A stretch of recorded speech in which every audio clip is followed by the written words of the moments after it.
आपने कभी नोटिस किया है कि लोग कहते हैं ईटीएफ में तो बस मार्केट जितना ही रिटर्न मिलता है, फिर भी कुछ लोग ईटीएफ से क्वाइटली काफी ज्यादा पैसा कमा लेते हैं। और ये इसलिए नहीं होता क्योंकि उन्हें मार्केट का फ्यूचर पता होता है या फिर वो कोई सीक्रेट में कुछ स्टॉक पिक कर रहे हैं। Same ETF, same market, same time period, फिर भी रिटर्न्स डिफरेंट होते हैं। यहीं पर सबसे ज्यादा लोग कंफ्यूज हो जाते हैं क्योंकि उन्हें लगता है ईटीएफ में रिटर्न बढ़ाया ही नहीं जा सकता। सच ये है कि ईटीएफ में रिटर्न्स मार्केट से नहीं, इन्वेस्टर के डिसीजंस से मैक्सिमाइज होते हैं। हम इस वीडियो में ऐसी बहुत सारी स्ट्रैटेजीज डिस्कस करने वाले हैं जिससे आप सेम वही बोरिंग ईटीएफ से भी एक्स्ट्रा रिटर्न कमा सकते हैं। ये डिसीजन ज्यादातर लोग या तो इग्नोर कर देते हैं, बहुत लोगों को तो पता ही नहीं होता है। इस वीडियो में मैं आपको वो प्रैक्टिकल ईटीएफ स्ट्रेटजीज बताने वाले हूँ जो मार्केट रिस्क बढ़ाए बिना ईटीएफ रिटर्न्स को मीनिंगफुली इंप्रूव कर सकता है। ये कोई ट्रेडिंग ट्रिक्स नहीं है, ना ही कोई शॉर्ट टर्म हैक्स है, बल्कि ऐसे सिंपल कह सकते बिहेवियर और स्ट्रक्चर डिसीजंस हैं जो लॉन्ग टर्म में ईटीएफ इन्वेस्टिंग का आउटकम बिल्कुल बदल देते हैं। अगर आप ईटीएफ में ऑलरेडी इन्वेस्ट कर रहे हो या फिर स्टार्ट करने की सोच रहे हो तो ये वीडियो आपके लिए बहुत काम की होने वाली है। प्लीज मैं रिक्वेस्ट करती हूँ कि लास्ट तक देखिए, हो सकता है आपको वो पॉइंट्स पता हो फिर भी आपको कुछ नए लॉजिक्स मिल सके। सेम ईटीएफ से कुछ लोग एवरेज रिटर्न क्यों कमाते हैं और कुछ लोग आउटस्टैंडिंग रिटर्न कैसे निकालते हैं, वो सारी डिटेल्स हम और ट्रिक्स हम इस वीडियो में डिस्कस करने वाले हैं। ईटीएफ होते क्या है, सबसे पहले ये समझते हैं। सबसे पहले एक कंफ्यूजन क्लियर कर लेते हैं कि ईटीएफ कोई कॉम्प्लिकेटेड प्रोडक्ट नहीं होता है। ईटीएफ का full form exchange traded fund. Simple शब्दों में बोले तो ईटीएफ एक तरह का रेडीमेड बास्केट होता है। इसमें कई कंपनीज और एसेट्स होते हैं। जैसे अगर आप मार्केट में जाकर एक एक कंपनी का शेयर खरीदने के बजाय आप पूरे का पूरा एक बास्केट खरीद लें जिसमें हर टाइप के शेयर्स आपके पास मिल जाए, तो वही ईटीएफ होता है। और ये बास्केट आप आराम से बाय और सेल कर सकते हो, जैसे कि आप नॉर्मल स्टॉक्स बाय और सेल कर सकते हो। ईटीएफ का काम क्या होता है? ईटीएफ का काम होता है किसी चीज को फॉलो करना, फॉलो करता है। ईटीएफ फंड खुद डिसीजन नहीं लेता है, ईटीएफ कोई गैस भी नहीं करता है। ईटीएफ सिर्फ एक काम करता है, वो है फॉलो। अब ये फॉलो किसको करता है? जैसे कि हो गया मार्केट का इंडेक्स, या फिर कह सकते हैं गोल्ड का प्राइस, या फिर बॉन्ड का एक ग्रुप। इसीलिए ईटीएफ में ना कोई ड्रामा नहीं होता कि और क्या कर दिया, क्या स्ट्रैटेजी फॉलो कर ली। सिंपल है, फॉलो कर रहा है वो तो। अब ईटीएफ भी कितने टाइप्स के होते हैं, हम लोग बेसिक्स पे चल रहे हैं, उसके बाद अपन स्ट्रैटेजी समझेंगे। कुछ लोग ऐसे होंगे जिन्होंने पहली बार ईटीएफ में इन्वेस्ट करने जा रहे हैं तो उनके लिए भी काम की होगी। आपको सारे टाइप्स याद रखने की जरूरत नहीं होती है, सिर्फ इतना समझ लीजिए कि जो ईटीएफ है अलग अलग चीजों को फॉलो करता है। सबसे कॉमन है इंडेक्स ईटीएफ। ये ईटीएफ मार्केट के इंडेक्स को फॉलो करता है, जैसे कि हो गया निफ्टी 50 या फिर निफ्टी नेक्स्ट 50। निफ्टी 50 में क्या होता है, इंडिया की टॉप 50 कंपनीज का एक बास्केट बना दिया। अगर इंडिया की बड़ी कंपनीज ग्रो करती है तो आपका ईटीएफ भी ग्रो करेगा, वो भी रिटर्न कमा के देगा। अगर वो डाउन जाती है तो आपके ईटीएफ में भी आपको नुकसान हो जाएगा। इसमें कोई स्टॉक चूज नहीं करना पड़ता, सब ऑटोमेटिकली हो जाता है। ज्यादातर लोग आप देखेंगे इसी कैटेगरी से ईटीएफ की जर्नी स्टार्ट करते हैं, निफ्टी 50, और इससे बेटर भी होता है निफ्टी नेक्स्ट 50, और भी बहुत सारे ऑप्शंस है आपके पास। जैसे दूसरे नंबर का हो गया सेक्टर ईटीएफ। अब सेक्टर ईटीएफ क्या करता है? ये ईटीएफ किसी की एक सेक्टर को फॉलो करता है, जैसे कि हो गया अपना बैंकिंग। आप चाहते हो मैं बैंक में करूँ, कौन सा बैंक में नहीं पता, तो बैंकिंग ईटीएफ ले लो, आईटी ईटीएफ ले लो। इसका मतलब क्या होता है, आप पूरे मार्केट पर नहीं, सिर्फ एक सेक्टर पर बैट लगा रहे हो कि मुझे लगता है कि आईटी का सेक्टर बढ़ेगा तो मैं आईटी का ईटीएफ ले लेता हूँ। रिटर्न ज्यादा भी हो सकता है और अप्स एंड डाउन्स भी हो सकते हैं, सब डिपेंड करता है कि वो पर्टिकुलर सेक्टर किस टाइप से परफॉर्म कर रहा है। इसीलिए थोड़ा सा एडवांस्ड हो जाता है, क्योंकि हम पूरे मार्केट के एक पर्टिकुलर सेक्टर पर आ जाते हैं तो रिटर्न भी ज्यादा हो सकता है और रिस्क भी ज्यादा हो सकता है। तीसरा है गोल्ड ईटीएफ। गोल्ड ईटीएफ का मतलब होता है गोल्ड का प्राइस फॉलो करना बिना फिजिकल गोल्ड के। आप चाहते हो कि यार मुझे गोल्ड का एक्सपोजर मिल जाए, मुझे पता है आज का रिटर्न्स बहुत ज्यादा आ रहा है, लेकिन आपको लॉकर का झंझट लगता है, आपको प्योरिटी की टेंशन लगती है, आपको सेफ्टी इश्यूज लगता है। बस आप तो ये चाहते हो कि गोल्ड के रेट के हिसाब से मेरा जो प्रॉफिट एंड लॉस है वो बनता जाए, तो आप ये गोल्ड ईटीएफ में इन्वेस्ट कर सकते हैं। उसके बाद ऑप्शन आता है डेट या बॉन्ड ईटीएफ का। ये ईटीएफ बॉन्ड्स को फॉलो करते हैं, ठीक है। सिंपल शब्दों में बोले तो ये ईटीएफ्स उन लोगों के लिए होते हैं जो थोड़ा स्टेबल रिटर्न चाहते हैं, ज्यादा ऊपर नीचे नहीं चाहते, हमें चाहिए कि स्टेबल रिटर्न मिल जाए, तो वो इस टाइप के बॉन्ड्स में इन्वेस्ट कर सकते हैं। अब उनको ये समझ नहीं आता मुझे किस टाइप के बॉन्ड में इन्वेस्ट करना है, तो पूरा पूरा ईटीएफ ले लो। अगर आप रिटायरमेंट पे खड़े हो, रिटायरमेंट के पास हो, तो ये वाला ईटीएफ थोड़ा सा बेस्ट होता है, क्योंकि आपको बॉन्ड्स में इन्वेस्टमेंट करना होता है। अब नेक्स्ट हो गया इंटरनेशनल ईटीएफ, यानी कि हमें फॉरेन एक्सपोजर चाहिए, कुछ ईटीएफ फॉरेन मार्केट को भी फॉलो करते हैं, जैसे कि हो गया कोई यूएस की कंपनीज को करना चाहता है, या फिर आप मान लेते हैं कि मुझे चाइना की कंपनीज को करना है। मतलब आप इंडिया में बैठे बैठे भी बाहर के मार्केट का जो एक्सपोजर है, उनमें जो रिटर्न्स है, वो आप यहाँ से बैठे बैठे भी ले सकते हो। इसमें अपॉर्चुनिटी भी होती है और कुछ रूल्स भी थोड़े अलग होते हैं इस टाइप के ईटीएफ्स के अंदर। इसलिए काफ़ी एक्सपर्ट्स बोलते हैं कि ये ना बिगनर्स के लिए ये थोड़ा रिस्की हो सकता है, पहले थोड़ा मार्केट जानिए उसके बाद इसमें इन्वेस्ट। अब सिंपल कंक्लूजन पे आते हैं, ईटीएफ का मतलब होता क्या है। First, readymade basket. दूसरा, कम डिसीजंस। तीसरा, ज्यादा डिसिप्लिन।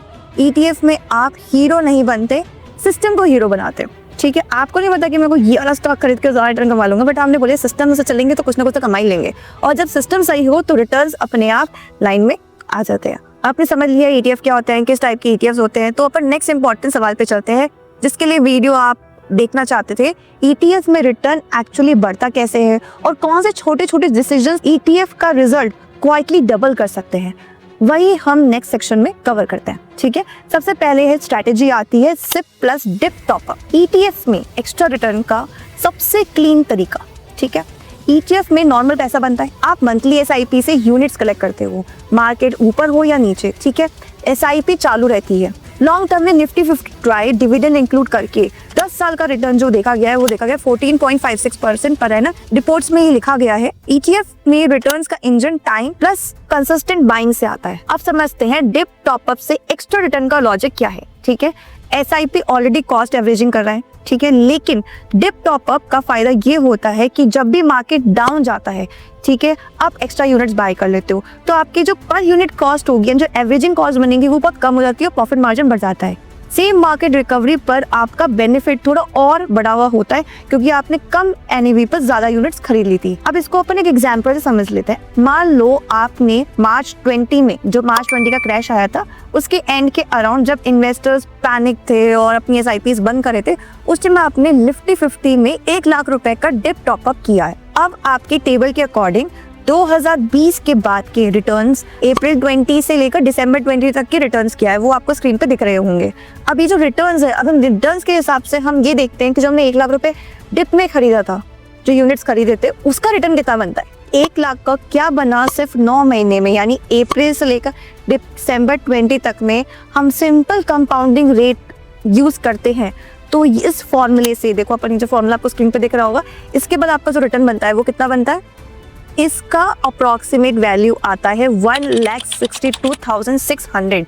मतलब आपका 1 लाख का डिप टॉपअप सिर्फ अप्रैल टू दिसंबर 20 में ही अप्रोक्सीमेटली 62,600 का रिटर्न दे गया। यानी आपने अप्रोक्सीमेटली 62.6% का रिटर्न कमा लिया सिर्फ 9 महीने में।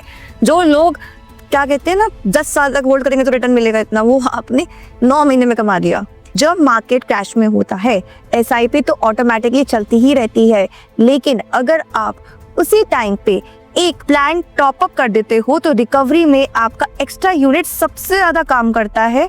और 2020 में एग्जैक्टली यही हुआ। मार्च क्रैश के बाद अप्रैल और दिसंबर में मार्केट ने स्ट्रॉन्ग रिकवरी दी। आपको जो डिप टॉपअप में जो आपने एक्स्ट्रा यूनिट्स खरीदी, उसका जो रिटर्न था वो बहुत जल्दी मिला। मैं बॉटम प्रिडिक्ट नहीं कर सकती, या कोई नहीं कर सकता, मैं बस एक सिंपल रूल फॉलो करती हूँ, या मैं कहती हूँ कि आप भी शायद यूज कर सकते हैं। वो है डिप टॉपअप रूल, यानी कि एसआईपी हर महीने चालू करते रहो। जो चल रही है को चलने दो, 10,000 15,000 जो भी आपकी है वो चलने दो। जब भी निफ्टी 50 अपने रीसेंट हाई से 10 से 15% तक नीचे आ जाता है, मैं 1 से 3 महीने की एसआईपी एक्स्ट्रा कर देती हूँ। वो मैं पैसा हमेशा अपने पास एक्स्ट्रा रखती हूँ।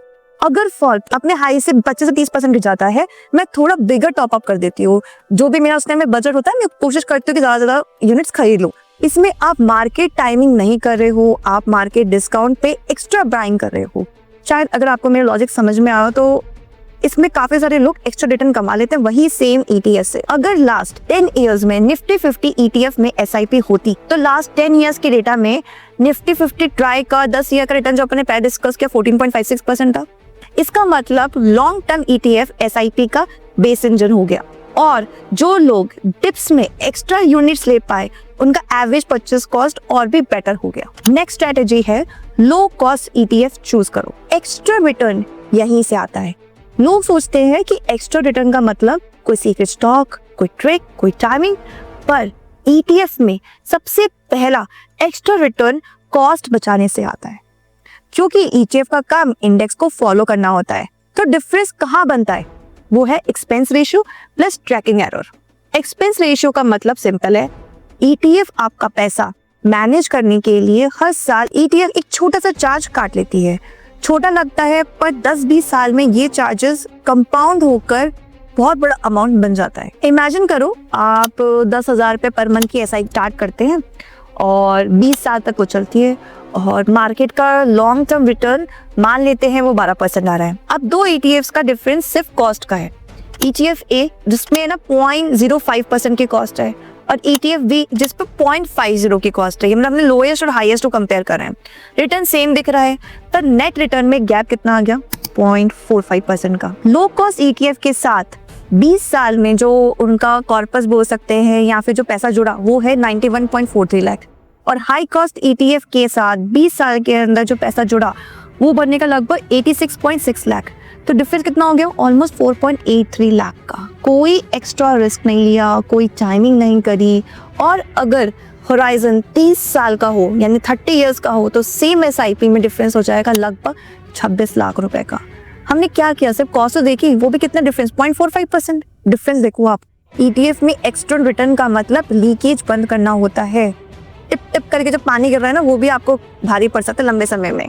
स्विचिंग मत करो, कैश में भी इन्वेस्टेड रहो, ये नेक्स्ट स्ट्रैटेजी है। ईटीएफ में एक्स्ट्रा रिटर्न का सबसे बड़ा सीक्रेट क्या है?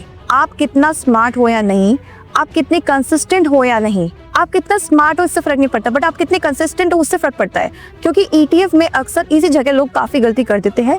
मार्केट गिरता है तो वो ईटीएफ बेचने के साइड पे खड़े हो जाते हैं, और जब मार्केट रिकवर करता है तो कहते हैं अरे बढ़ गया मार्केट, चलो जल्दी जल्दी ईटीएफ खरीदो, स्टॉक्स खरीदो। तब वो बेस्ट मंथ्स मिस कर जाते हैं जिसमें सबसे ज्यादा रिटर्न बनता। एसआईपी स्टॉपेज रेशियो अप्रैल 25 का था लगभग 297.74%। मतलब नई एसआईपी स्टार्ट हुई उसके मुकाबले 3 टाइम्स ज्यादा एसआईपी डिसकंटिन्यू हुई या मैच्योर हो गई। ये spike market volatility plus uncertainty के टाइम पर रिपोर्ट हुआ। सेम पीरियड में एक इंटरेस्टिंग कॉन्ट्रास्ट भी देखा गया। एसआईपी इनफ्लोज अप्रैल 25 में रिकॉर्ड हाई 26,632 करोड़ रिपोर्ट हुआ था। इसका टेक अवे क्या हुआ? जो भी मैंने आपको डेटा दिया, इसका मतलब ये हुआ कि मार्केट हिलता है तो 2 टाइप के लोग देखे जाते हैं। एक जो एसआईपी बंद करने के लिए भागते हैं, और दूसरे जो समझदार होते हैं, सोचते हैं मार्केट गिरा है यानी कि सस्ता हुआ मार्केट, तो हम अपनी जितना भी पैसा है हम एक्स्ट्रा एसआईपी करें और एसआईपी चालू कर लेते हैं। आपको मैं एक और इंटरेस्टिंग बात बताती हूँ। जेपी मॉर्गन का एक सर्वे हुआ था, पिछले 20 सालों में 7 बार जो मार्केट के कहते हैं 10 सबसे बेस्ट डेज, पता है वो मार्केट के 10 सबसे वर्स्ट डेज के सिर्फ 15 दिन के अंदर आए हैं। मतलब जब लोग क्रैश देखकर बाहर निकल रहे थे तो अक्सर रिकवरी के बेस्ट दिन भी मिस कर जाते हैं। अगर किसी इन्वेस्टर ने डाउन डेज से बचने के चक्कर में मार्केट से बाहर रहकर ये 10 डेज मिस कर दिए तो समझ लेना उसका जो एवरेज रिटर्न है वो रफली होगा 6.4% के आसपास। लेकिन जो इन्वेस्टर पूरे टाइम इन्वेस्टेड रहा, उसने कुछ नहीं किया, बस छोड़ दिया कि ठीक है यार देखा जाएगा जब होगा, तो बैड डेज भी झेल लिया उसने और गुड डेज भी देख लिए, तो उसका एवरेज रिटर्न बन गया 10.6%। ये मैं नहीं बता रही हूँ, ये जेपी मॉर्गन की रिपोर्ट ने बताया है। यही डिफरेंस है, टाइमिंग से नहीं स्टेइंग इन्वेस्टेड से वेल्थ बनती है। इमेजिन कीजिए मार्केट क्रैश हुआ, आपने ईटीएफ जो है ना वो बेच दिया और डिसाइड किया जब स्टेबल होगा तब हम वापस एंट्री ले लेंगे, तब तक के लिए मार्केट से थोड़ी दूरी बना लेते हैं। पर रिकवरी आती है एकदम शार्प, 2 to 3 वीक्स में 8 से 12% जो है ना मार्केट बाउंस बैक कर गया और आपने वो पीरियड मिस कर दिया। अब जब आप वापस एंटर करते हो तो आपको क्या मिल रहा है? बढ़ी हुई एनएवी। जब आप हाई एनएवी पे दोबारा से ईटीएफ बाय करोगे तो होगा क्या? आपकी जो कॉस्ट है वो तो बढ़ गई, तो आपका प्रॉफिट मार्जिन श्रिंक हो गया और जो एक्स्ट्रा रिटर्न आपका मिलना था वो वहीं खत्म हो गया। आई थिंक मैं स्पेसिफिक वे में बार बार एग्जाम्पल समझा रही हूँ, शायद आपको ये बात समझ में आ गई होगी। ईटीएफ में एक्स्ट्रा रिटर्न का रूल सिंपल है, बेस्ट रिकवरी डेज मिस मत करो, क्रैश में इन्वेस्टेड रहो। क्रैश में जो लोग बाहर निकल जाते हैं वो लॉस से नहीं रिकवरी से हारते हैं। बहुत मीनिंगफुल लाइन बोली है, मेरे को भी यकीन नहीं हो रहा मैंने बोली है, बट इसको ध्यान रखना। रीबैलेंस वंस अ ईयर, 730 को वापस 730 बिना टाइमिंग। ईटीएफ में एक्स्ट्रा रिटर्न का एक और साइलेंट मेथड होता है जिसे बोलते हैं रीबैलेंसिंग। हर साल एक बार अपने पोर्टफोलियो को वापस ओरिजिनल रेशियो में ले आओ। मान लेते हैं कि आपका टारगेट एलोकेशन था कि मैं 70% इक्विटी बनना चाहिए और 30% जो डेट या लिक्विड फंड्स में रखूंगा। अब रीबैलेंसिंग का सिंपल मतलब ये होता है कि मार्केट चलता है तो इक्विटी कभी 70 से 80 हो जाती है और कभी कभार 70 से 60 भी हो जाती है। तो यहाँ पर रीबैलेंसिंग का मतलब हो गया कि अगर इक्विटी जो 80 हो गई तो आपको 10% इक्विटी को सेल आउट कर लो, प्रॉफिट बुक कर लो, और अगर इक्विटी 60 हो गई तो आप 10% पैसा जो है वो ऐड कर लो, इक्विटी खरीद लो और डेट में से निकाल लो। ये ऑटोमेटिकली आपसे क्या करवा रहा है, आपने कुछ नोटिस किया? बाय लो सेल हाई, यानी कि जब मार्केट बड़ा होगा तभी तो आपके 70 से 80 हो गई तो आपने प्रॉफिट बुक कर लिया, और जब मार्केट गिरा हुआ है 70 से 60 हो गई तो आपने एक्स्ट्रा यूनिट्स बाय कर ली। इससे एक्स्ट्रा रिटर्न का लॉजिक कैसे बनता है? जब इक्विटी इंक्रीज करती है आपका पोर्टफोलियो रिस्क क्वाइटली बढ़ भी जाता है। रीबैलेंस करके आप प्रॉफिट लॉक करते हो, हाई पे ट्रिम, और नेक्स्ट क्रैश डिप में इक्विटी ऐड करके अपनी जो एवरेजिंग कॉस्ट है वो कम कर देते हो। अब अपन इसको एग्जांपल समझते हैं। मान लेते हैं कि आपके पास 10 लाख का पोर्टफोलियो था, 70-30 का आप रेशो मान के चल रहे हो। 7 लाख जो है मैं इक्विटी में, 3 लाख में डेट पे लगाता हूँ। ईयर 1 में इक्विटी 30% रिटर्न दे गई और डेट जो 7% रिटर्न दे गया। इक्विटी बन गई 9.1 लाख और जो डेट है वो हो गया 3.21 लाख। टोटल हो गया 12.31 लाख का आपका पोर्टफोलियो बन गया। इक्विटी जो 74% हो गई, अब रीबैलेंस करते हैं, वापस 70% पे लेकर आते हैं इक्विटी को, तो इक्विटी में थोड़ा सेल कर दिया और डेट में शिफ्ट कर दिया।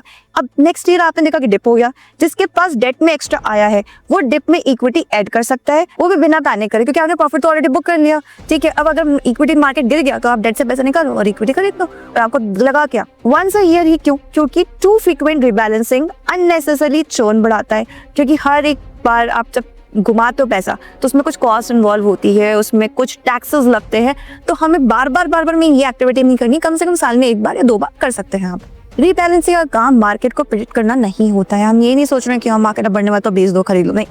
रीबैलेंसिंग का काम एक ही चीज होता है, रिस्क को टेम करना और बाय लो सेल हाई को ऑटोमेटिकली बनाना। जब मार्केट हाई होगा मेरा इक्विटी पोर्शन बढ़ेगा, मैं बेच दूंगा। इस वीडियो में हमने 4 टैक्टिकल लीवर्स देखे। First, SIP plus dip top up. Monthly SIP को पेस बनाओ और जब इंडेक्स 10 से 15% डिप करे थोड़ा सा एक्स्ट्रा लमसम आप इन्वेस्ट कर लो, इससे आप पैनिक नहीं करते। आप डिप को डिस्काउंट की तरह यूज करो। दूसरा, अगर लो कॉस्ट ETF चूज करो। सेम इंडेक्स में भी डिफरेंस होता है एक्सपेंस रेशियो का, अगर आप लो कॉस्ट में जाते हो तो आपका प्रॉफिट बढ़ जाएगा। फिर स्विचिंग अवॉइड करो, इन्वेस्टेड हो, क्रैश में भी मार्केट में इन्वेस्ट करो, हो सके तो एक्स्ट्रा इन्वेस्ट करो, क्योंकि रिकवरी के बेस्ट मंथ्स मिस हो जाते हैं अगर आप क्रैश में पैसा निकाल लेते हो तो। ईयरली रीबैलेंसिंग करो ताकि रिस्क कंट्रोल में रहता है। अब एक फाइनल लाइन याद रखना, ETF में आपको जीनियस नहीं बनना है, आपको सिर्फ कंसिस्टेंट बनना है। अगर आप कंसिस्टेंसी से भी चलते हो तो आप मोटा पैसा बना लोगे। SIP से डिसिप्लिन, डिप टॉपअप से एडवांटेज, लो कॉस्ट ETF से एफिशिएंसी, स्टे इन्वेस्टेड से रिकवरी। अगर आपको लाइन पसंद आई हो तो प्लीज मुझे कमेंट बॉक्स में बताओ कि और ज्यादा आपने बहुत ही पते की बात करी है, और रीबैलेंसिंग से कंट्रोल भी आएगा। ये 4 चीजें अगर आपने एक साथ सेट कर दी तो एक्स्ट्रा रिटर्न आपको मार्केट से नहीं, आपकी इन सारी बिहेवियर स्ट्रैटेजी से भी मिल जाएगा। और अगर आपने एक्स्ट्रा रिटर्न कमाया तो प्लीज मुझे कमेंट बॉक्स में जरूर आगे बताना कि हर्षिता ये स्ट्रैटेजी मैंने यूज करी और मेरे को बहुत फायदा हुआ। और अगर अभी तक आपको वीडियो पसंद आई हो तो please hit the like button और प्लीज मेरे चैनल को फॉलो कर लो, क्योंकि हो सकता है मेरी एक स्ट्रैटेजी, एक वीडियो हो सकता है आपके लिए एक्स्ट्रा रिटर्न्स कमाने में हेल्प कर दे। अगर आपको लगता है हर्षिता मेरे मन कुछ ऐसे क्वेश्चन जो मैं आपसे पर्सनली डिस्कस करना चाहता हूँ तो आप डिस्क्रिप्शन बॉक्स में जाकर मुझसे रीच आउट कर सकते हो। तब तक के लिए हैप्पी रिटायरमेंट।